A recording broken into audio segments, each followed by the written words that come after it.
Médico, você tem segurança para saber exatamente qual a melhor medicação para o seu paciente, dependendo do tipo de fome que esse paciente tem. Vou te mostrar como eu faço aqui no Instituto para ter uma taxa de sucesso de mais de 80% no emagrecimento dos meus pacientes e ter a clínica mais bem avaliada de uma cidade de mais de 2 milhões de habitantes. Porque se você sabe qual a melhor medicação, ela vai ter mais resultado para aquele paciente, esse paciente vai indicar outros pacientes e sua clínica e seu consultório vai crescer e você vai ter mais qualidade de vida. Meu nome é Dr. Vinícius Valença, sou médico pós-graduado em nutrologia, mentor de centenas de médicos e vamos direto ao ponto para nossa aula. Vamos falar sobre a farmacoterapia avançada para a obesidade. Antes de falar sobre os 4 perfis principais de fome que o seu paciente pode ter e qual a melhor medicação para cada perfil de fome, eu vou te falar sobre quando indicar medicações.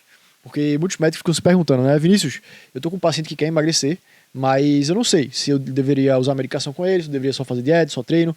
Quando é que eu devo decidir se vou fazer? Em primeiro lugar, você vai calcular o IMC do paciente. Se o IMC estiver acima de 27, com alguma comorbidade associada ao emagrecimento, ou melhor, à obesidade, você está autorizado a utilizar medicações para emagrecimento. Quais são essas comorbidades? Por exemplo, se o paciente tem uma hipertensão arterial sistêmica, se o paciente tem uma diabetes mellitus tipo 2, se o paciente já tem uma alteração de colesterol. Isso pode ser considerado uma comorbidade que vai se encaixar no paciente que está com sobrepeso, tem uma comorbidade, você já pode usar a medicação. Ou então, se o paciente já tem critérios de obesidade. Lembrando que não é a única métrica que você deve avaliar, o IMC, porque tem pacientes que têm um IMC acima de 30, por exemplo, mas que não tem obesidade. Como assim, Vinícius? Mas IMC acima de 30 é obesidade. O que vai importar mais é a composição corporal, é a bioimpedância, por exemplo, o exame de dobras, que vai te dizer se aquele paciente tem muita massa muscular ou se ele tem muita gordura. Porque se você pegar um bodybuilder, por exemplo, ele vai ter um IMC acima de 30. Isso quer dizer que ele é obeso? É lógico que não. Então a obesidade está muito mais associada não só ao IMC, mas sim ao quadro clínico total do paciente, à saúde total do paciente. Se ele tem muito tecido adiposo, se tecido adiposo é doente e outros fatores também. Então não se pegue somente ao IMC. Na prática, como é que eu faço? Eu faço a bioimpedância primeiro, eu não me baseio só no IMC e eu avalio o paciente como um todo. Então eu vejo primeiro se o paciente ele realmente tem muita massa muscular ou muita gordura. Se ele de fato tem muita gordura, um percentual de gordura elevado, acima de 30, 40 se for homem, se for mulher, às vezes chega até 50, eu vou tender a pensar em usar medicações. Mas não é isso somente a única coisa que eu avalio.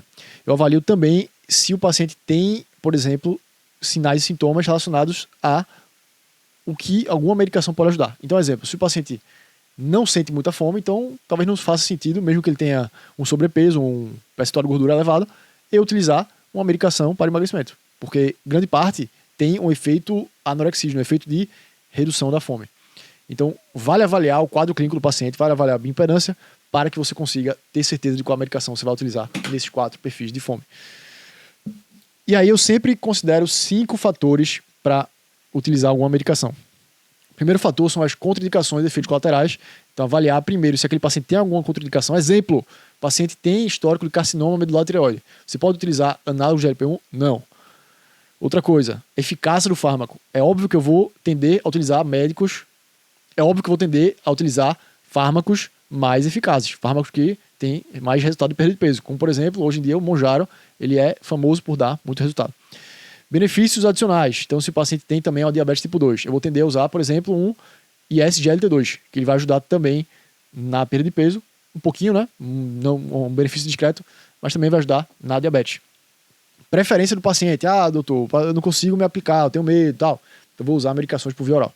E custo para o paciente, que aí seria a última opção. Se o paciente não tem condições de arcar com o análogo de LP1, você não tem como passar. Você precisa primeiro fazer outras medicações mais baratas, como por exemplo Sibutramina, Orlistat, que vão ter um resultado inferior, mas você não tem o que fazer. Qual indicar?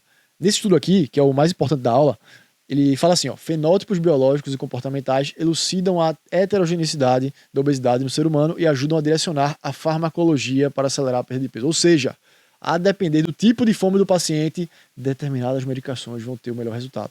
E eles avaliaram aqui nesse estudo que quando você indicava as medicações baseado no perfil de fome, você tinha uma taxa de sucesso bem maior do que indicar aleatoriamente essas medicações.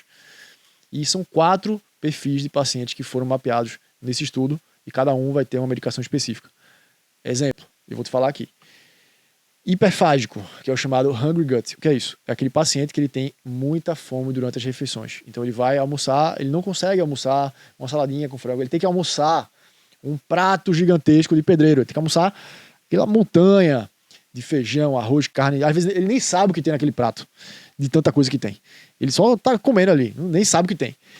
Esse é o paciente com perfil hiperfágico que sente muita fome.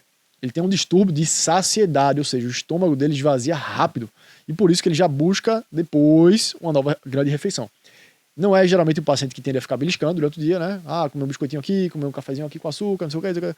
É um paciente que ele faz uma grande refeição, depois ele faz outra grande refeição. Quais são as melhores medicações para se utilizar nesse paciente? Eu diria, na minha experiência, que é claro que, na verdade, em todos os pacientes que eu mostrar aqui, grande parte das vezes, a primeira escolha vai ser o análogo de GLP-1. Mas aqui, especialmente no paciente hiperfágico, tem uma medicação chamada orlistat que ela pode ser usada. Não é, hoje em dia, a minha primeira escolha, porque gera um resultado muito baixo, né? Aquela medicação orlistat que ela inibe uma percentual da lipase pancreática, que o paciente tem uma eliminação maior nas fezes de gordura e que elimina também algumas calorias. É uma medicação que causa uma perda de peso discreta, mas para paciente que não tem um grande aporte financeiro para realizar, você pode utilizar porque é uma medicação bem barata e gera sim um resultado apesar de discreto. E isso encaixa bem para o paciente hiperfágico. Por quê? Porque quando você ingere muita comida com essa medicação, principalmente se for gordura, esse paciente vai ter o quê? Diarreia.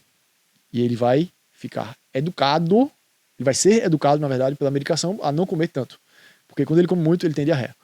Eu, pessoalmente, não acho que é a melhor forma de conduzir. Mas, se o paciente não tem outra opção, não tem condições nenhumas de fazer um análogo de GLP-1, pode ser uma opção interessante, sim. O segundo perfil de paciente é o paciente beliscador. Esse é aquele tipo de paciente que ele está sempre comendo, né? Você deve conhecer alguém assim, está sempre comendo. Você olha para essa pessoa, ela está sempre comendo uma coisinha aqui, comendo um docinho ali, comendo uma frutinha aqui.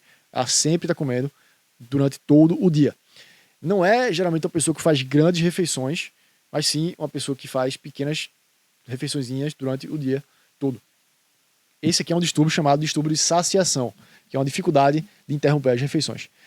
Para ser muito sincero, nesse caso aqui, muitas vezes você nem precisa de medicação, porque muitas vezes o grande problema desse paciente é que ele, nas refeições que ele faz, né, que ele faz, vamos dizer, café da manhã, almoço e jantar, que ele come menos porque ele está beliscando o dia todo, o grande problema é que nessas refeições ele não está tendo uma boa alimentação. E aí termina que ele fica com fome e começa a comer durante o dia. Outro problema que pode acontecer aqui é mais um fator mais emocional de o paciente estar mais ansioso e ter que comer para ficar menos ansioso. E nesses casos, muitas vezes só com a dieta você resolve. Pode ser necessário fazer alguma medicação para controlar ali a parte emocional e tal? Pode.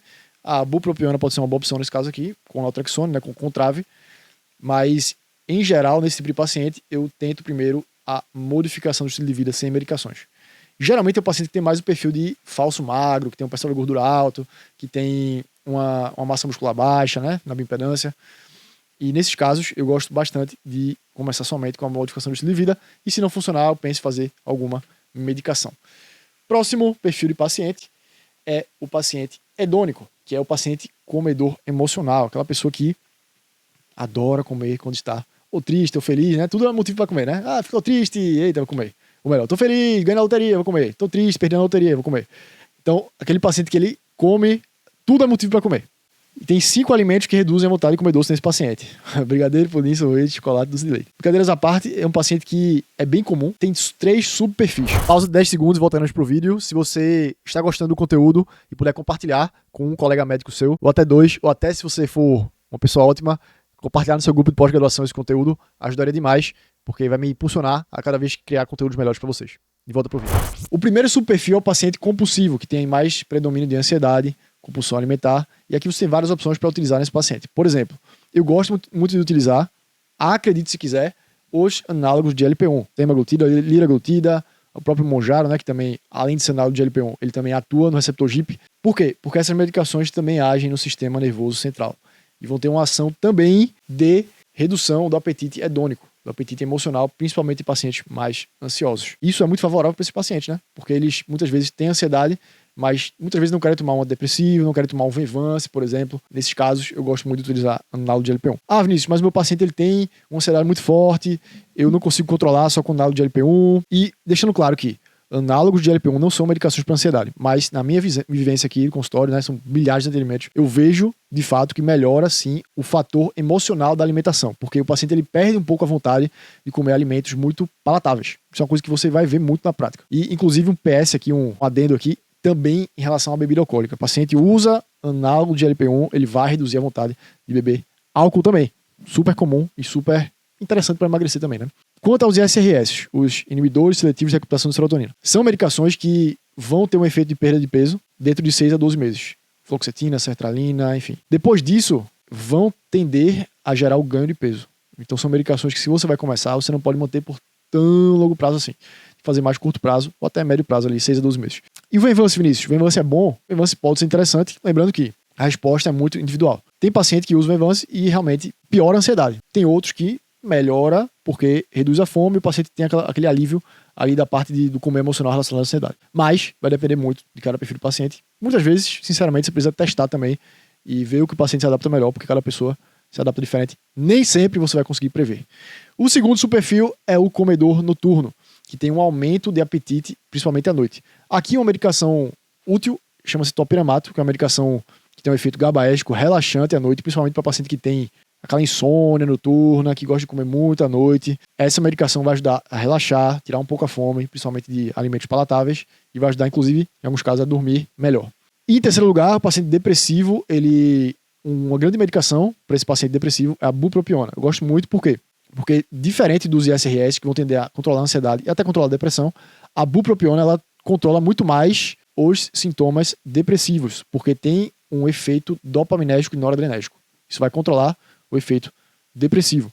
Se você faz a bupropiona no paciente muito ansioso, em alguns casos pode piorar também. Mas no paciente depressivo, que está ali mais para baixo, tal, a bupropiona vai dar uma levantada pelo efeito dopaminérgico e noradrenérgico. Então é interessante para os pacientes depressivos.